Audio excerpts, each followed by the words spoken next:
Bilang bos, hai.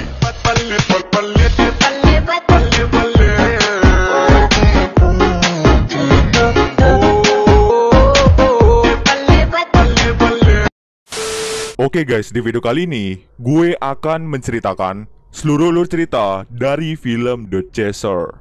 Film ini telah rilis pada tanggal 14 Februari tahun 2008. Film ini bercerita tentang seorang mantan detektif yang berprofesi sebagai muncikari yang mencoba untuk melacak keberadaan dari wanita-wanita yang hilang secara misterius. Awalnya gua menonton film ini merasa gregetan sendiri karena pelakunya pintar sekali menyembunyikan para korban yang telah dibunuh olehnya. Sampai dia dihajar habis-habisan masih saja tetap tidak mau mengaku. Oke, tanpa berlama-lama lagi, yuk kita masuk saja ke ceritanya guys.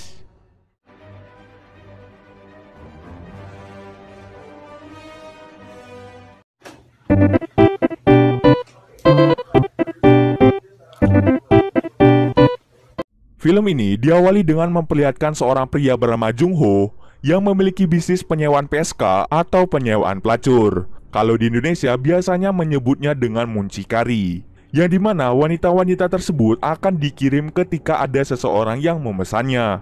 Jadi gini gampangnya, orang akan memesan lewat perantara Jung Ho. Nanti setelah itu barulah dikirim wanita tersebut sesuai dengan alamat yang dituju. Bisnis ini telah lama dijalani oleh Jung Ho. Dulu Jung Ho adalah seorang detektif handal. Namun karena Jung Ho ini ketahuan memiliki bisnis seperti ini, akhirnya si Jung Ho diberhentikan menjadi detektif. Karena diberhentikan, akhirnya Jung Ho lebih memilih untuk mengembangkan bisnisnya sendiri. Sampai pada suatu hari, ada salah satu pelanggan yang ingin menyewa wanita. Jung Ho lalu mengirimkan seorang wanita untuk datang ke pelanggan tersebut. Ketika si wanita ini bertemu dengan pelanggannya, akhirnya si pelanggan mengajak ke rumahnya untuk enak-enak. Setelah sampai di sana, akhirnya mereka berdua turun dari mobil untuk menuju ke rumah pelanggan. Namun anehnya, wanita itu tidak kunjung kembali dan membiarkan mobilnya dalam keadaan tidak terurus selama beberapa hari. Nah, di sini mulai ada yang aneh. Kemana wanita itu pergi? Di sisi lain, ternyata Jung Ho mencari si wanita yang hilang ini. Sampai pada akhirnya si Jung Ho berhasil menemukan mobil milik wanita tadi di daerah distrik Mangwon.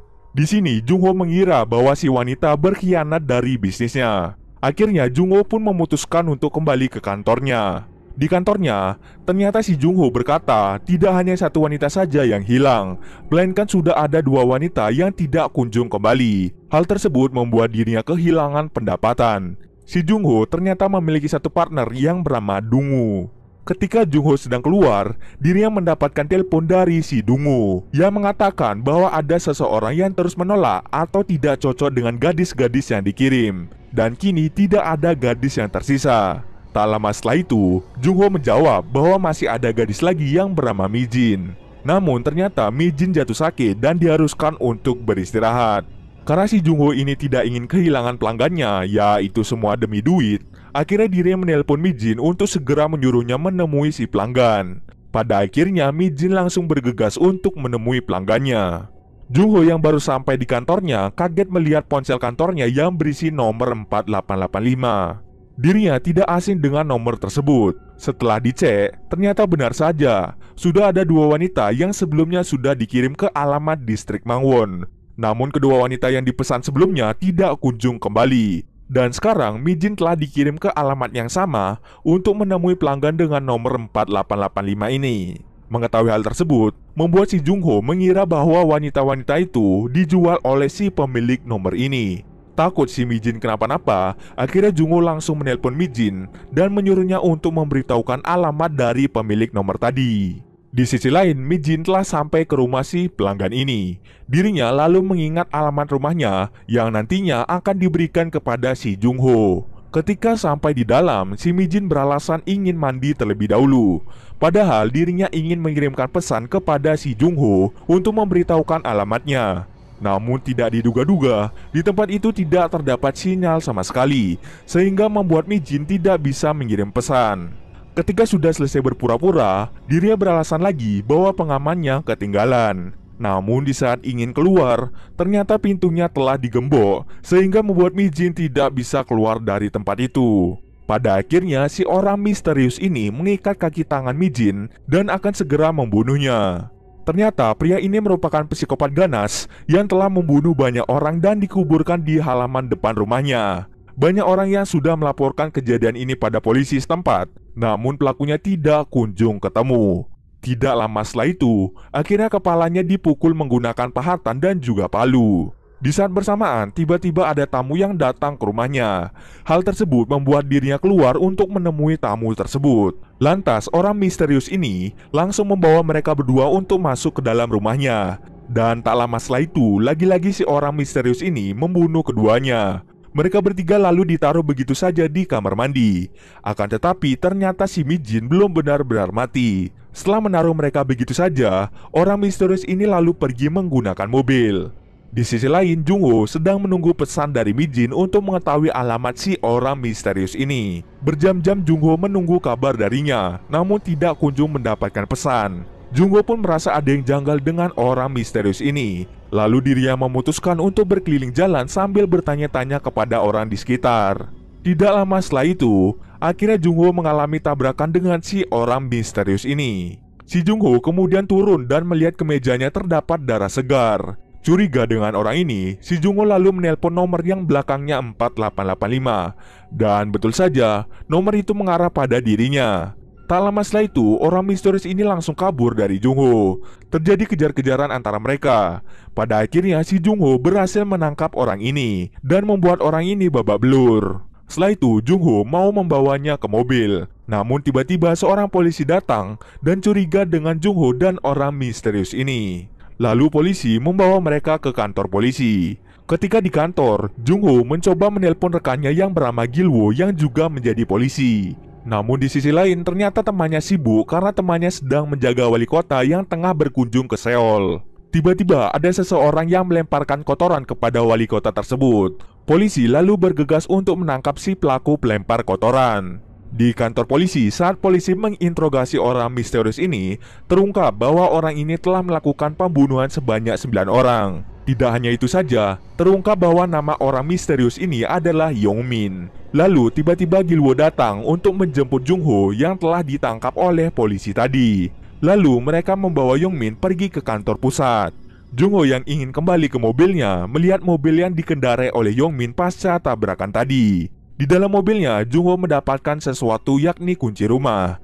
Namun anehnya di situ ada banyak sekali kunci-kunci yang ada. Setelah itu, Jung-ho menelpon Dung-woo yakni partnernya untuk mencari rumah Yong-min dengan menggunakan kunci-kunci tadi. Terpaksa deh si Dung-woo mulai mencari satu persatu rumah yang cocok dengan salah satu kunci.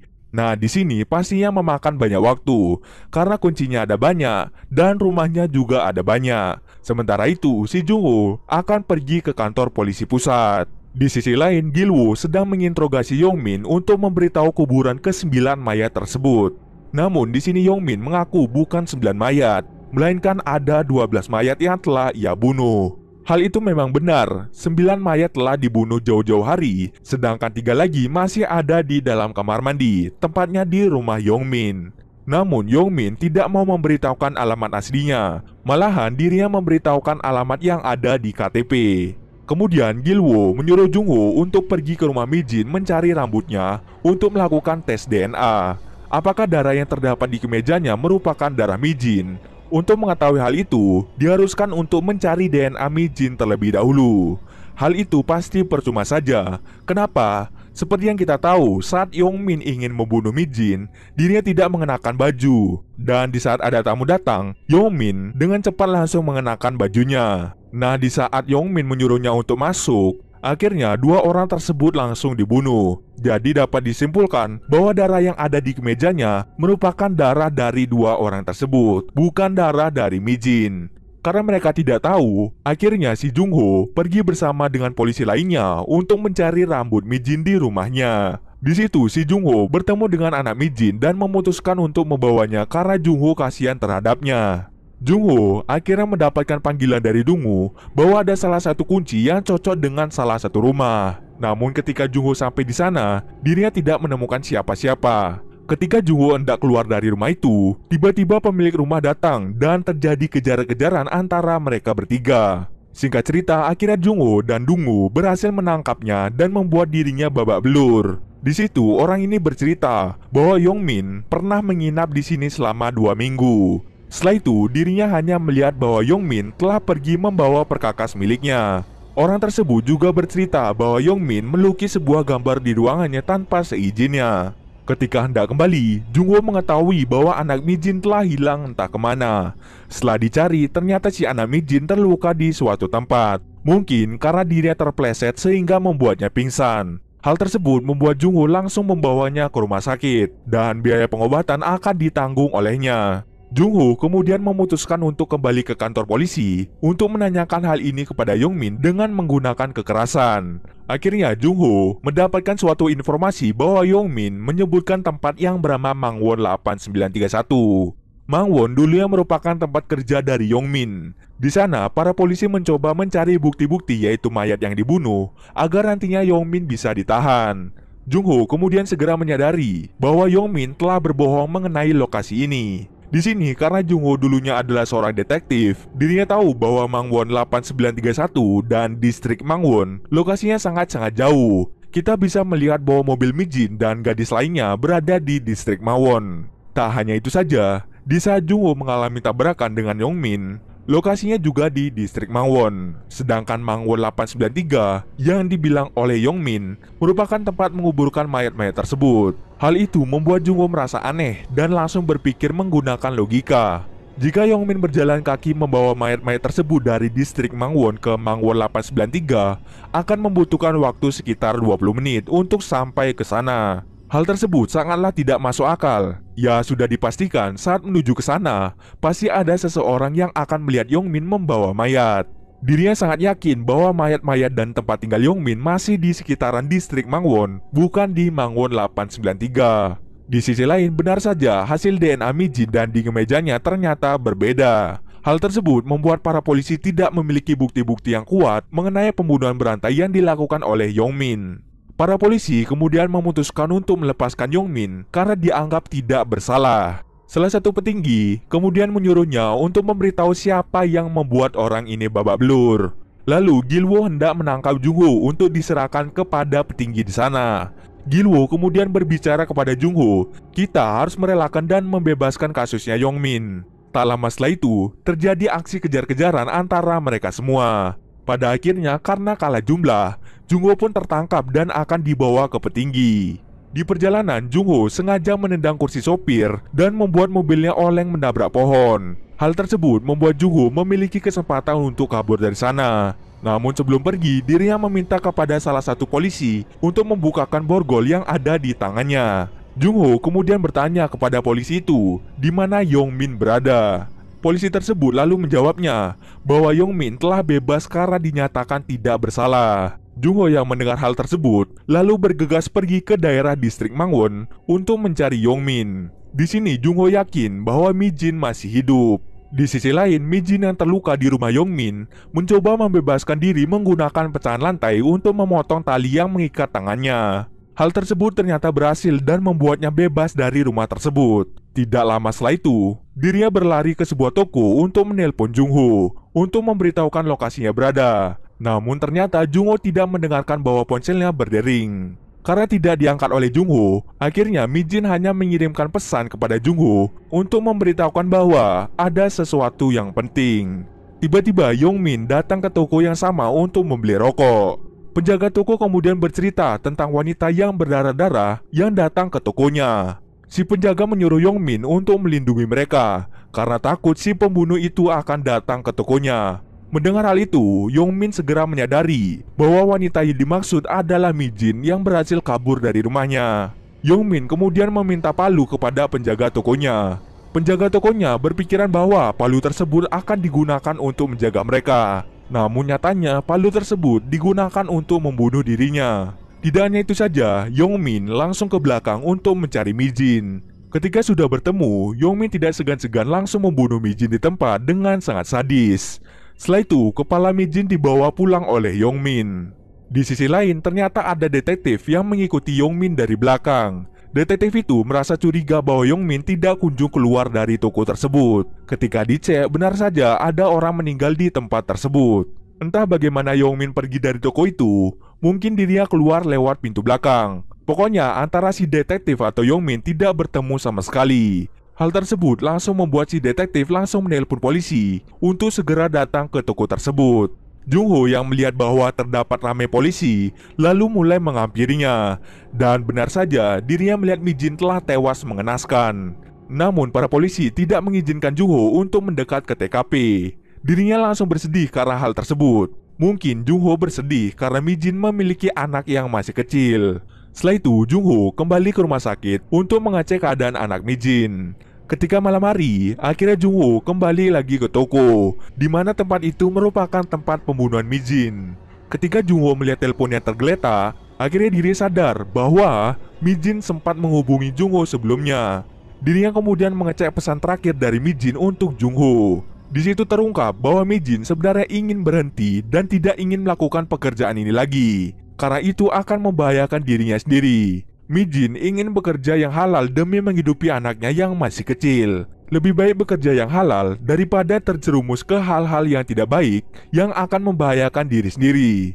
Di situ akhirnya Jungho tersadar bahwa uang bukanlah segalanya. Kebahagiaan itulah yang nomor satu.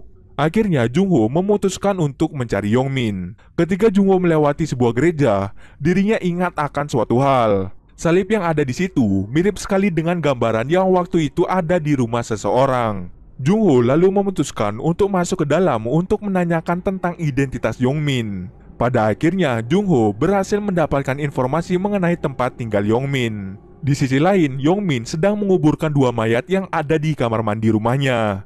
Ketika selesai menguburkannya, dirinya menggunakan pakaian jas seperti ingin pergi ke suatu tempat. Setelah itu, tibalah Jungho di depan rumah Yongmin. Ketika ingin mengebel rumah tersebut, dirinya ingat bahwa dirinya masih memegang kunci rumah milik Yongmin. Tapi sebelum Jungho masuk, dirinya menelpon Gilwoo untuk memberitahukan alamat Yongmin yang sebenarnya. Dan jika Jungho tidak kunjung kembali, maka Jungho dipastikan sudah tewas. Akhirnya bertemulah mereka berdua.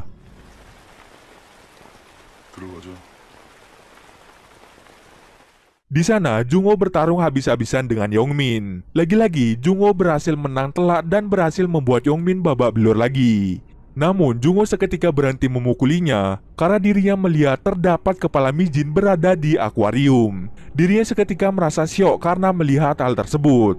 Yongmin lalu mengambil kesempatan itu untuk mengambil stick golf untuk memukul Jungho. Di sana mereka bertarung sampai titik darah penghabisan. Singkat cerita saja, Jungho berhasil menang dari Yongmin dan akan membunuhnya. Tetapi polisi datang tepat waktu untuk menahan Jungho agar tidak membunuh Yongmin. Setelah kejadian itu, polisi lalu menggali semua mayat yang ada di halaman rumahnya sebagai bukti, agar nantinya Yongmin bisa dipenjara atau dihukum mati.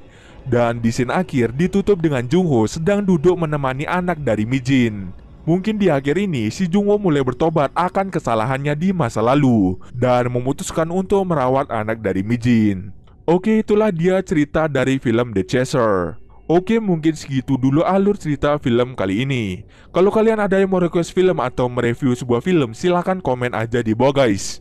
Jika ada yang salah atau kurang dari alur cerita di atas, gue mohon maaf. Oke, see you next video guys.